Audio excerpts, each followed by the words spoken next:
सभी को नमस्ते मेरा। हमने गुप्ता एंड शर्मा के बुक में से प्राथमिक अवधारणाओं समाज, समुदाय, समिति और संस्था का अध्ययन कर लिया है। अब हम उनमें अंतर देखेंगे, जिसमें हम समुदाय और समिति में अंतर देखेंगे। तो समुदाय और समिति में अंतर देखेंगे तो समुदाय क्या है? समुदाय की सदस्यता अनिवार्य प्राकृतिक होती है, यानी व्यक्ति जिस समुदाय में जन्म लेता है तो उसका जन्म से ही सदस्य होता है, इसलिए सदस्यता क्या होती है? अनिवार्य होती है। फिर समिति की सदस्यता क्या होती है? ऐच्छिक होती है, यानी समिति का गठन विशिष्ट उद्देश्य के लिए बनाया जाता है। तो इनकी सदस्यता क्या? व्यक्ति अपनी इच्छा से इसका सदस्य बन भी सकता है और बन जाए तो त्यागपत्र भी दे सकता है। फिर समुदाय का जो विकास होता है क्या होता है? वो स्वतः होता है, यानी धीरे धीरे समुदाय का विकास होता है। किंतु समिति का निर्माण क्या? विचार पूर्वक और जानबूझ करके किया जाता है। फिर समुदाय के अनेक सामान्य उद्देश्य होते हैं। सामान्य मतलब जनरल उद्देश्य, भरण पोषण, सुरक्षा की आवश्यकता, विवाह की आवश्यकता और रोजगार या जो भी हो उनकी आवश्यकता के सामान्य उद्देश्य होते हैं। किंतु अगर हम समिति की बात करें तो ये विशिष्ट उद्देश्य के लिए गठित है। जैसे आर्थिक कमेटी, जैसे बैंक है, उसका एक विशिष्ट उद्देश्य। शैक्षिक कमेटी जैसे महाविद्यालय है तो उसका एक विशिष्ट उद्देश्य है। फिर समुदाय क्या? स्थायी होता है, चूँकि एक निश्चित भौगोलिक एरिया में रहता है और स्थायी होता है। पर समिति क्या? अस्थायी होती है, क्योंकि विशिष्ट उद्देश्य के लिए वो निर्मित की जाती है। तो अब उद्देश्य पूर्ति या तो खत्म कर दिया जाता है उस समिति को, या अगर उद्देश्य पूर्ति ना भी हो तो उसे भंग किया जा सकता है। फिर समुदाय में सामुदायिक भावना और मानसिक एकता पाई जाती है, क्योंकि समुदाय में जो व्यक्ति होते हैं वो एक ही संस्कृति के रहते हैं, तो उनमें क्या आपस में लगाव रहता है, घनिष्ठता रहती है, तो सामुदायिक और हम की भावना पाई जाती है। वहीं अगर समितियों की बात करें, विशिष्ट उद्देश्य के लिए कुछ टाइम के लिए बनती है, तो उनमें जो संबंध होते हैं वो कहते हैं द्वैतिक संबंध होते हैं, जिनमें घनिष्ठता लगाव नहीं पाई जाती।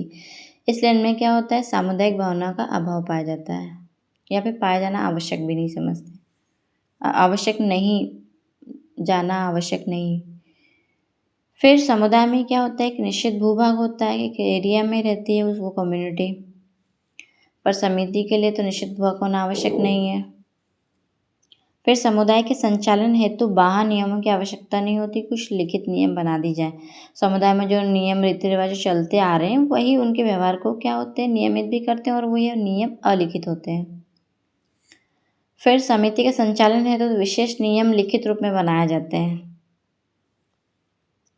फिर समुदाय स्वयं साध्य होते हैं। स्वयं साध्य का मतलब होता है, अगर समुदाय होता है तो जितने भी जो उद्देश्य है वो खुद ही उनको पूरा कर लेते हैं, आवश्यकताओं की पूर्ति जिनको बोलते हैं, जिसमें सामान्य व संपूर्ण जीवन क्या होता है? व्यतीत किया जाता है। मतलब व्यक्ति का जन्म से लेकर मृत्यु तक वहाँ जीवन पूर्ण हो सकता है, इसलिए समुदाय स्वयं साध्य होते हैं। फिर समिति आवश्यकता पूर्ति का एक साधन होता है, इसमें सामान्य व पूर्ण जीवन व्यतीत नहीं किया जा सकता कि व्यक्ति की वो सारी ही आवश्यकताओं की पूर्ति करे। वो तो कुछ टाइम के लिए विशिष्ट आवश्यकताओं की पूर्ति के लिए गठित की जाती है ना। तो पूर्ण जीवन व्यतीत नहीं किया जा सकता समिति में। फिर एक समय में एक व्यक्ति एक ही समुदाय का सदस्य हो सकता है, मतलब एक समय में व्यक्ति एक ही समुदाय का सदस्य रह सकता है उससे। किंतु अगर हम समितियों की बात करें तो ये व्यक्ति कई समितियों का सदस्य हो सकता है। फिर समुदाय का कोई निश्चित ढांचा नहीं होता, परंतु एक वृहद इतिहास अवश्य होता है। मतलब समुदाय का एक निश्चित ढांचा, स्ट्रक्चर नहीं बनाया जाता है। जो समुदाय स्वतः निर्मित होते हैं उसके अलिखित नियम रीति रिवाज होते हैं, और इनका वृहद इतिहास होता है, मतलब बहुत लंबा इतिहास होता है किसी भी कम्युनिटी का, क्योंकि वो जो समुदाय होता है वो अपने आप में एक विशिष्ट होता है, इसलिए उसका एक इतिहास भी अवश्य होता है। फिर समिति एक का निश्चित ढांचा होता है, परंतु इसका लघु इतिहास होता है। जो कमेटियाँ विशिष्ट उद्देश्य के लिए बनाई जाती है तो इनका छोटा इतिहास इसलिए भी होता है क्योंकि वो आवश्यकता की पूर्ति के लिए उस टाइम निर्मित की जाती है। तो जहाँ से उसका गठन हुआ, उसकी नियम कार्य प्रणाली बनी, तो वो उसका लघु इतिहास होता है। फिर समुदाय के प्रकार बहुत कम होते हैं, क्योंकि विशिष्ट समुदाय होते हैं, विशिष्ट संस्कृति को ही हम समुदाय बोलते हैं, और एक निश्चित भौगोलिक एरिया में रहने वाले व्यक्तियों को ही हम समुदाय में क्या शामिल करते हैं।